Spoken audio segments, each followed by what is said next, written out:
কোন বিরাহী মন দাসী হীরা গুহার মাঝে, কারণ বিরহে চোখের পানি ঝরাই সকাল সাঁঝে।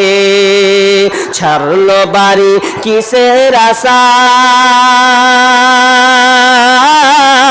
বাঁধলো বাসা হীরা গুহায়।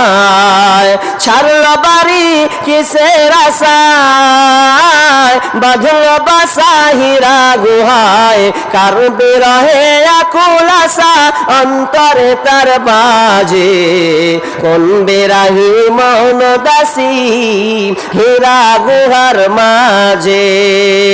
কি সাধনায় মগ্ন হলো, কার বা প্রেমে মন মজিল, কার বা প্রেমে আকুল আশা অন্তরে তার বাজে, কোন বিরাহী মন দাসী হীরা গুহার মাঝে। হঠাৎ হলো জানা জানি কানা কানি, আসলো প্রিয় অসীম বাণী। হঠাৎ হলো জানা জানি কানা কানি, আসলো প্রিয় অসীম বাণী।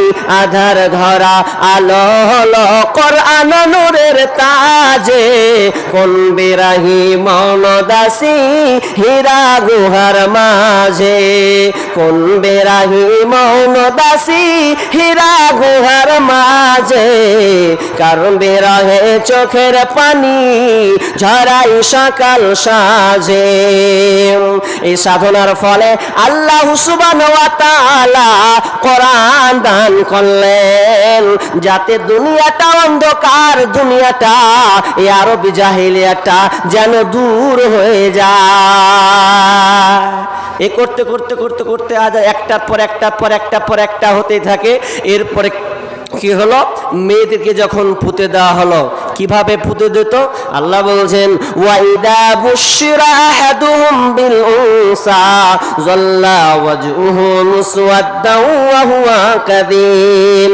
যখন ওদেরকে বলা হতো যে তোমার কন্যা সন্তান হয়েছে, যখন এই সুসংবাদটা দিত, তো তাদের মুখখানটা কালো মলিন হয়ে যেত, ভ্রাক্রান্ত মন হয়ে যেত, মনে হয় তাদেরকে বিস্পান করানো হয়েছে, মুখটা কালো বর্ণের নাই হয়ে যেত। কেন হতো, কেন হতো শুনেলেন?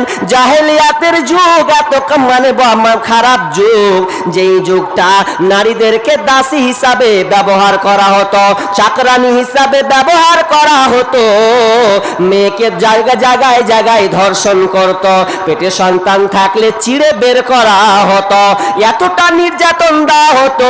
বিয়ে যদি দেওয়া হতো শ্বশুর বাড়িতে, তাহলে ওর পয়সাবে কোনো নিরাপত্তা ছিল না, তাকে আপনার কিনা গোলামের মতন করে খাটিয়ে খাটিয়ে তার মান সম্মানটাকে হানি করা হতো।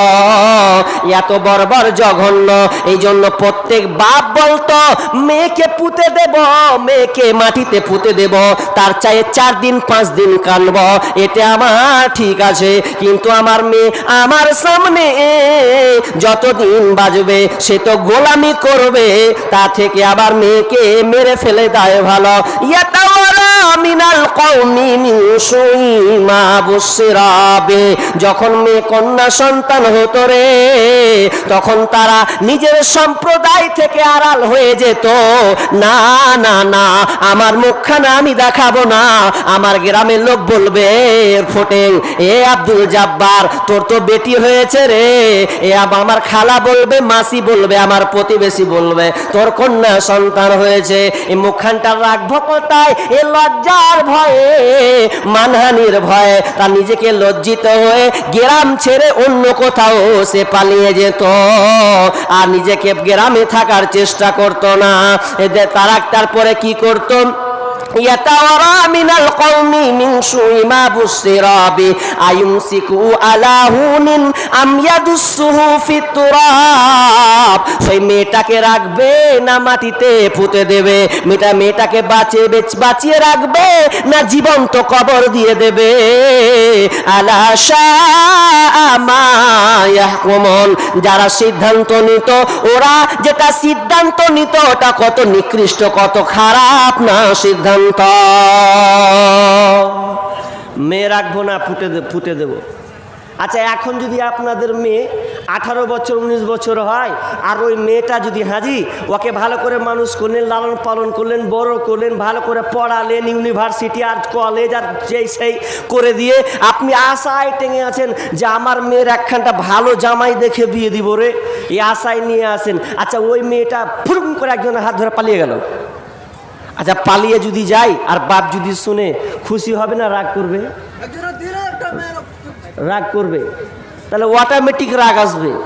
রাগ করবে মানে কিছু লোক যদি ফেরে এরা হয়তো বলবে, হ্যান্ডটা যদি হয় খালি আয় তুই লবণ কাটবো কি লবণ মাখাবো, পুঁতে দিব, গেঁড়ে দেবো, তারপর কোন কথা আছে? বাপ রাগে চোটে বলবে যে এত করে লালন পালন করলাম তো বোঝা, কারণ তার মুখে চুলকানি মেরে চলে গেছে যে। তো ওই জাহেলিয়াতটাও এরকম ছিল, অনেক বিভিন্ন কারণে মেয়েদেরকে পুঁতে দিত গো। একজন সাহাবী আপনি প্রাচীন তাফসির, পুরানা তাফসিরে কুরতুবির মধ্যে ঘটনাটা উল্লেখ করা আছে। সেই ঘটনাটা খুব লম্বা, শর্টকাটে বলে, একজন সাহাবী, তার নাম অনেকজন বলছেন, তোর নাম আমি এমনি উল্লেখ করছি না। ওই সাহাবীটা বসে কান্না করছেন, এমন ভাবে কান্না করছেন, আল্লাহ রাসূল বললেন, ও সাহাবী কি ব্যাপার, তুমি তো মুসলমান হয়েছো, তো এখন তুমি আবার কান্না কেন করছো? বলছে, ইয়া রাসূলুল্লাহ, ও দয়ার নবী গো, শুনলেন আমি ইসলাম গ্রহণ করেছি, আমার মন মানে না, মনে হয় আল্লাহ আমাকে ক্ষমা করবে না, আমি এমন একটা জঘন্য পাপ করেছি গো নবী। আল্লাহ রাসূল বললেন, ও সাহাবী বলো, কি তুমি এমন পাপ করেছো যে আল্লাহ তোমাকে ক্ষমা করবে না?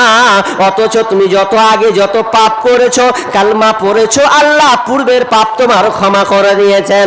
ওই সাহাবী বলছে, আমার মন মানে না, সেটা হচ্ছে এটা আমার মন মানে না, আমি নিজের হাতে আমার 8টা সন্তানকে জীবন্ত কবর দিয়েছি, আমার 8টা মেয়ে ছিল, কোনো মেয়েকে আমি বাঁচতে দিই নাই। রাসূল বললেন, কেমন করে মেরেছো রে, একটু কি তুমি আমাকে খুলে বলবে?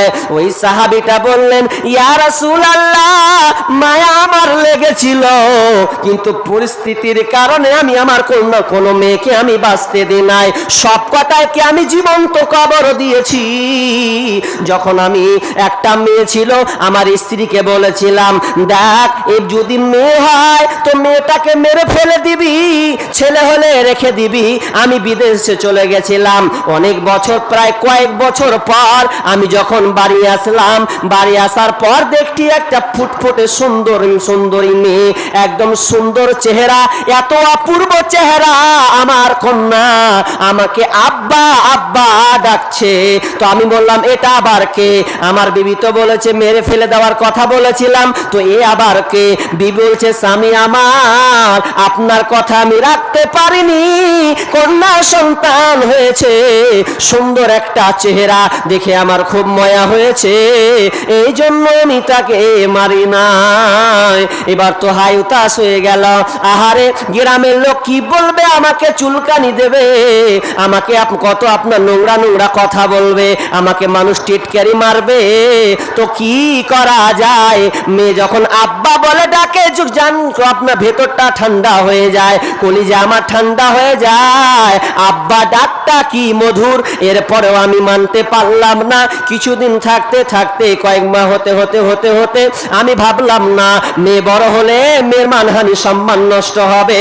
তো আমি কি করলাম, কোনো বুদ্ধি না পেয়ে আমি আমার স্ত্রীকে বললাম, বিবি রে, এই কন্যা সন্তানটাকে তুমি সাজিয়ে দাও, তাকে আমি ওর নানির বাড়ি নিয়ে যাব, বেড়াতে নিয়ে যাব।